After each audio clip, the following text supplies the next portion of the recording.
시시때때로 찾아오는 극한의 통증. 누구도 이해할 수 없는 이 고통은 오직 병진 씨 혼자 견뎌내야 하는 싸움입니다. 수면제 같은 거 대량으로 복용한 적도 있었고요. 아니면 손목 그은 적도 있었어요. 아무도 몰라주니까요. 저밖에 못 느끼니까. 25 청년에게 도대체 무슨 일이 생긴 걸까요?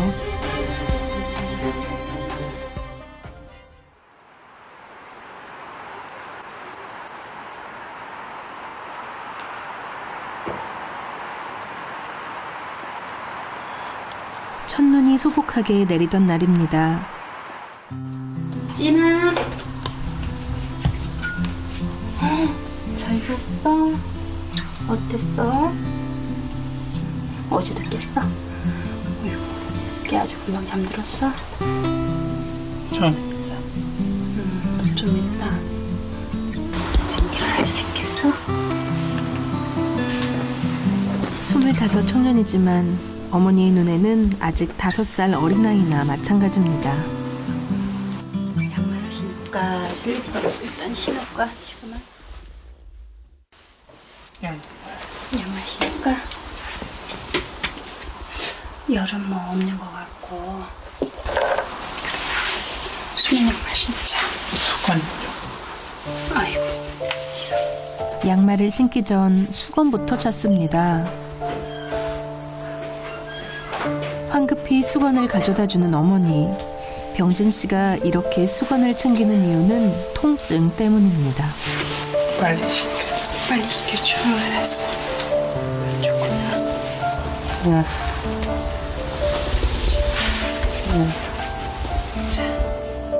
오른쪽 발에 무언가 닿기만 해도 극심한 통증이 찾아온다는데요. 병진 씨의 병명은 복합부위 통증 증후군. 외상 후 특정 부위에만 발병하는 신경병성 만성 통증입니다. 바람바위에 닿아도 커터칼로도 써는 듯한 느낌, 망치로도가 두드리는 느낌, 그렇게 왔었어요. 제대로 걷는 것도 힘들 정도. 집안에서도 지팡이 없이는 한 걸음도 떼기 힘든 상태입니다. 덕분에 일상생활의 모든 것을 어머니에게 의지해야 하는데요. 혼자서는 제대로 서지도 못하니 스스로 할 수 있는 일이 거의 없습니다.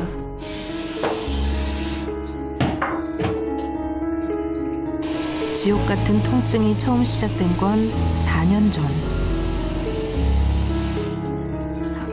군대에서 훈련 중에 계단을 딱 내려가는데 그 순간 발목이 완전 꺾이는 바람에 인대 나가고 뼈 조각 3조각이 나와서 병원을 못 가고 방치당하는 바람에 CRPS로 퍼지게 됐어요. 그때만 해도 누구보다 건강한 대안의 아들이었습니다. 대학에서 패션을 전공하는 꿈 많은 청춘이었지만 통증 앞에선 속수무책이었습니다. 몸에 상처 나서 아픈 것도 아니고 다리가 하나 절단돼서 아픈 것도 아니니까 가까운 분들이 오셔서 애 멀쩡하네 이제 다 낫나 봐 그렇게 오해를 하더라고요. CRPS 통증 환자들이 오해를 제일 많이 받는 부분인데 그럴 때 제 가슴이 많이 아프죠.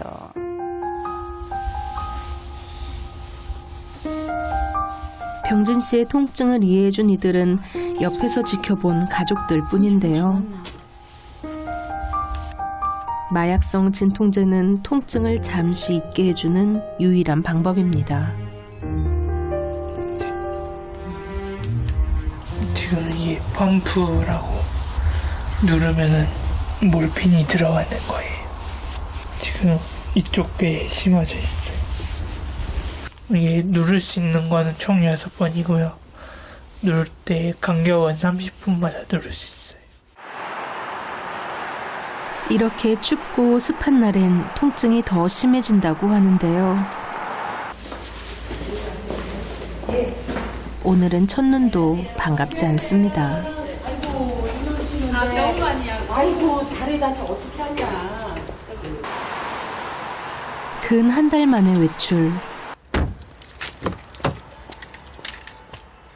이렇게 병원에 가는 날이 병진 씨의 유일한 바깥 나들입니다. 500m 앞에서 좌측 성남, 분당 방면으로 오가도로 진입입니다. 그런데 병진 씨의 기색이 심상치 않습니다. 오른발을 짓누르는 통증은 24시간 지속되는데 거기에 하루에도 몇 차례씩 돌발 통증까지 찾아온다는 겁니다.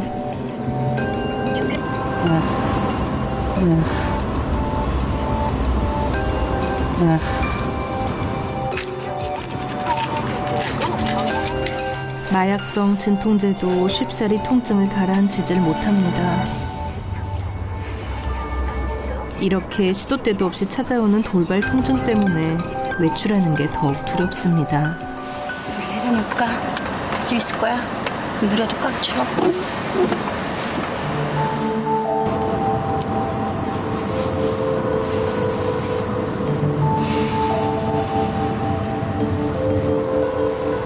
좀 괜찮아졌어요? 약간 병원으로 가는 길이 오늘은 참 멀고 험난하기만 합니다.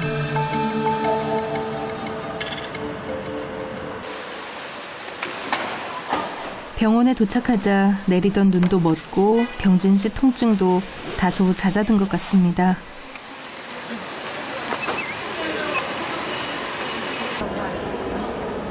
진료도 받기 전에 지쳐버린 모양인데요.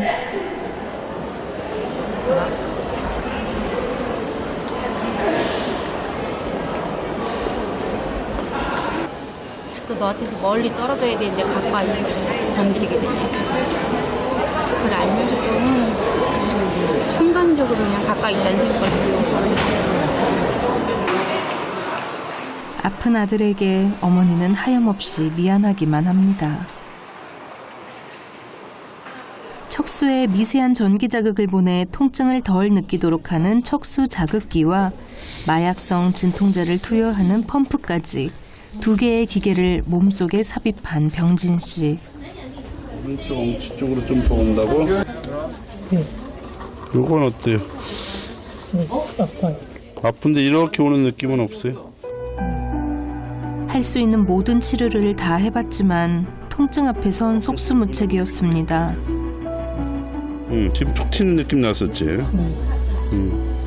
그 근육이 뭉치면 툭 튀는 느낌 나는 건 알죠? 그래서 이렇게 근육 조금 풀어준 거 보고서 조금 보자고요. 이거 올라오는 게 좀 줄어드는지.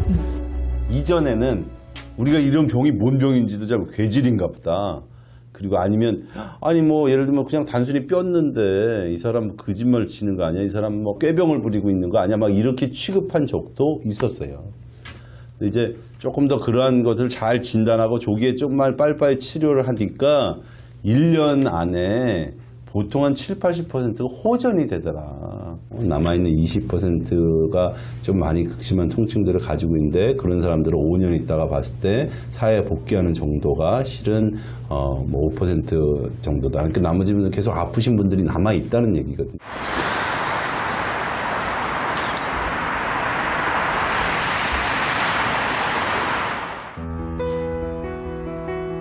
통증 때문에 하루 일과가 참 단순해졌습니다.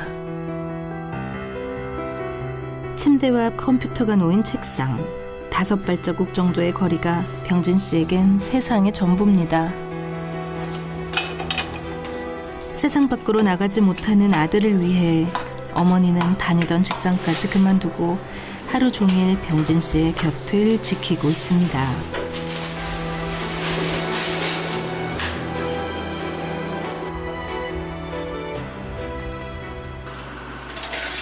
아픈 아들을 위해 먹는 것 하나하나 어머니가 직접 신경을 쓰는데요.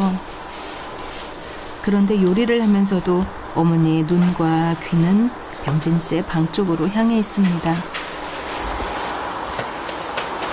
제기에는 병진이 방에서 엄마 부르는 소리 같이 들려가지고 방에 가보면은 아파하는 모습이 보이긴 해요. 그래서 아무래도 음식을 하다가도 마음이 편치 않아서 병진이 방에 귀를 기울이고 있죠. 밥이라도 잘 먹이고 싶은 게 어머니의 마음일 텐데요. 하지만 통증은 입맛까지 빼앗아간 모양입니다. 먹는 양이 예전의 절반 정도로 줄었다고 하네요. 입맛 잃은 아들을 위해 오늘은 특별히 더 솜씨를 냈습니다.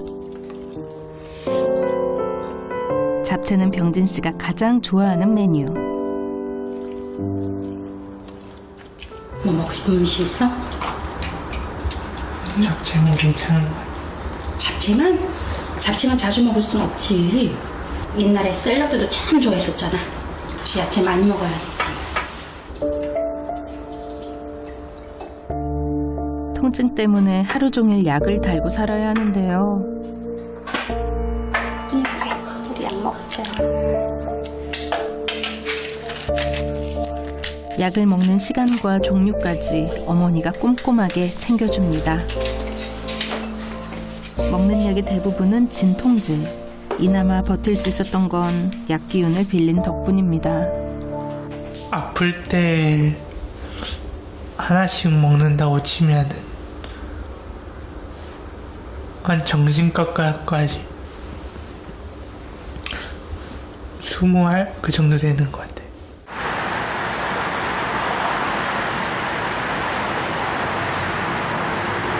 그런데 그날 오후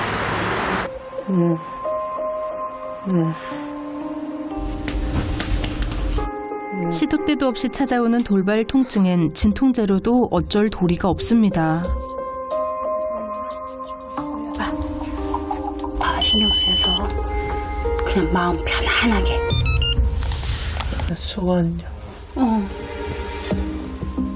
치아 너무 깨물면 안 돼. 조절해야 돼. 네 치아 망가진대. 어머니는 있는 힘껏 손을 잡아주는데요.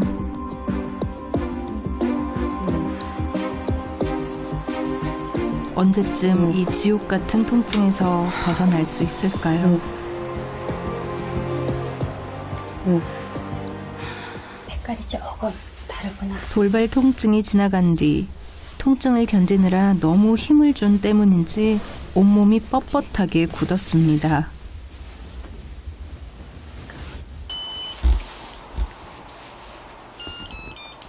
이러기를 벌써 4년. 시간이 흐를수록 더 심해지는 통증은 병진 씨의 마음까지 피폐하게 만들었습니다. 수면제 같은 거 대량으로 복용한 적도 있었고요. 아니면 손목 그은 적도 있었어요. 지금도 안 한다면 거짓말이고요. 생각도 계속 아직도 나고 있어요. 그냥 아무도 몰라주니까요. 저밖에 못 느끼니까. 그리고 좀 마음이 힘든 것 같아요.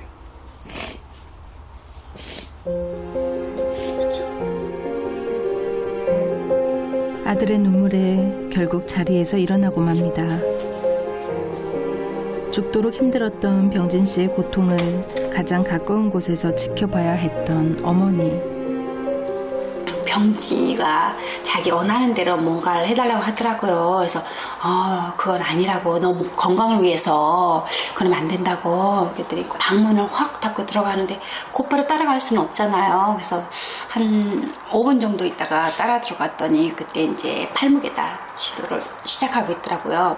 자기 얼마나 아픈데 이렇게 아프면 차라리 죽는 편이 나을 것 같다는 생각도 많이 하는데 엄마 앞에서 제가 차마 그럴 수 없어서 자기도 그냥 엄마 하자는 대로 따로 부르는데 엄마 왜 이러냐고. 그래서 이 세상 사람이 아니었으면 좋겠다고 말을 하더라고요. 원망을 참 상당히 많이 했었죠. 아, 이러면 안 되는데.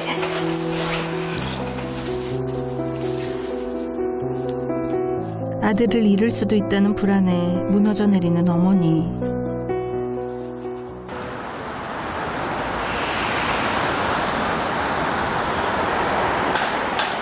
그래서 병진 씨의 손을 잡고 찾아간 곳은 정신건강의학과.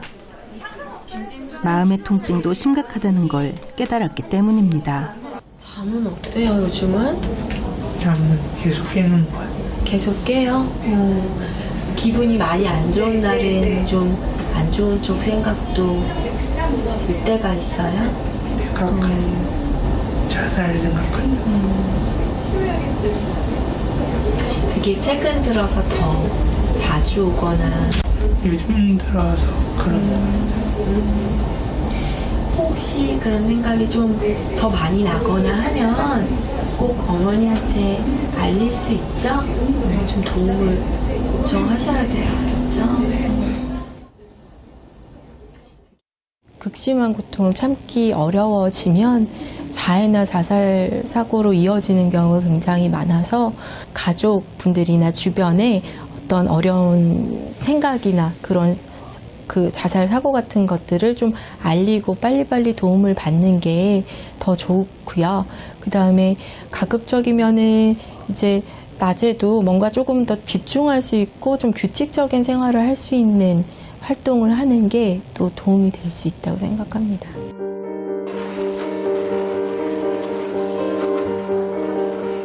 통증 때문에 그동안 미뤄두었던 재활치료도 시작하기로 했습니다. 치료 방법인데